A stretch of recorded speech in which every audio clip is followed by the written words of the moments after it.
Hi, I'm Sally Hogshead. I'm the author of Fascinate, and I'm here today with the fabulous Mr. Gary Vee of Crush It, best-selling author and the founder of Wine Library TV. You can find him at Gary Vee on Twitter. Now, one of the things I've been curious to ask you... That's with two E's. I'm always hustling. Like there aren't enough people following you already. That's good, you cracked the million mark. Right. Nice. So one of the things that that I'm curious about to find out from you is I believe that it's not just about reaching your own network. It's about reaching your network's network. You want to get 2 degrees away. So when you're crafting a message that you want to be able to push out there, you can't just think about what your followers are going to be interested in. You have to think about what are they going to want to spread to theirs. How do you create messages that spread like that? You know, it's funny. I think that's an interesting thing. I think about that quite a bit. When I first started using Twitter, that was literally what excited me about it. I was like, wait a minute. So if they talk to me, all their people will see it? I mean, that became so different than an email, right? Whereas an email was closed. I was like, ooh. So that next step was very fascinating to me and very much made me super bullish on it from day one. That was actually the way I dissected Twitter in late '06. Wait, they can, you know, their friends will see it. So it's something I've been subconsciously always passionate about. I don't think you can ever craft a message that doesn't come from a pure place. I really do believe that, especially if you're talking about individual. I understand marketing campaigns, but marketing campaigns, you know, like I Love New York, some of the most iconic things, came from people that really cared about the product. I mean, there's a lot, I mean, sure, there's some slogans and things that have made it. I think by far in this world where there's a billion messages being thrown at us, I would say that the best way to create that is come from a place of expertise and passion. Talk about things you know and talk about them with your heart, not your brain. I think you can win. I love that, expertise and passion. Now, one of the things that you talk about is to find what fascinates you and to push it out there as your own passion. How can people find that? What steps can people take to figure out exactly what fascinates them? This question sucks. Ass, can I say ass?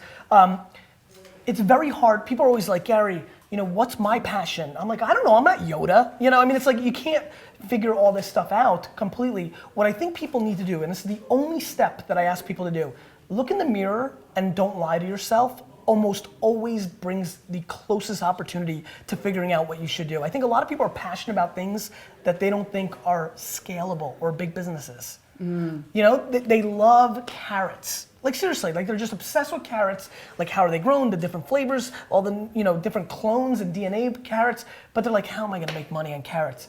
I think that people are too focused on monetizing and not enough on the process and happiness.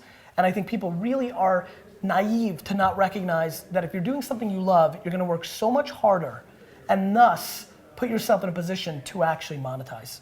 How much of somebody's personal brand then has to do with that expertise? How much are they going to be monetizing their expertise versus monetizing the other aspects of their personal brand that have to do with the passion and the social media and the time they put into it? I think their expertise is literally 90% of the action. I think, you know, you can be funny, and, you know, I've got charisma and I'm funny and I got this stuff, but I really know at the end of the day that if I didn't know what I was talking about, it wouldn't have the pillar to stand on. All these nuances, the sprinkles and the sundae, if the ice cream wasn't there, it wouldn't make sense. And I think the fact that I've stuck with, you know, marketing and business stuff and the fact that I've stuck with, you know, wine has made it successful for me. I've wanted to social commentate. I love the idea. I mean, you want to talk about a business that's scalable? Take the news. The news works. Newspapers work, newscasting works. I'd love to have a 3-minute show each day just ripping. I've long been sitting on Tea with Gary Vee, a show that where I take the newspaper at 9 o'clock in the morning and do Ustream for an hour and riff with people. But what I know is this, I can add my opinion, but I'd like to know more. It's tough to talk about healthcare or the passing of a famous actor if I don't really have the chops. And the prep work is fine, and a lot of people do it, but I think I've always beaten people, and I feel like I'm still competitively stronger than a lot of people right now, because when I talk about marketing or social media or Web 2.0 or whatever I'm talking about, I'm beating them on living it, not reading about it. I don't read for crap. I mean, I know you gave me the book, right? I'm gonna be pumped. I will not read it. I do not read books. I don't read. And how about if I tweet it to you?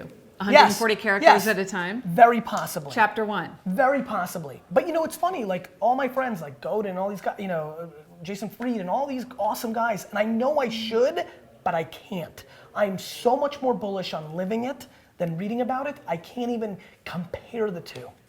That's great. I'm so happy to have the chance to meet you. Thank you. Thank you. And this, again, is Gary Vee. You get to hold Yeah, yours don't up. buy it or read it. Just live it. But buy this one. It's prettier. It's nice. Thank you. Thank you.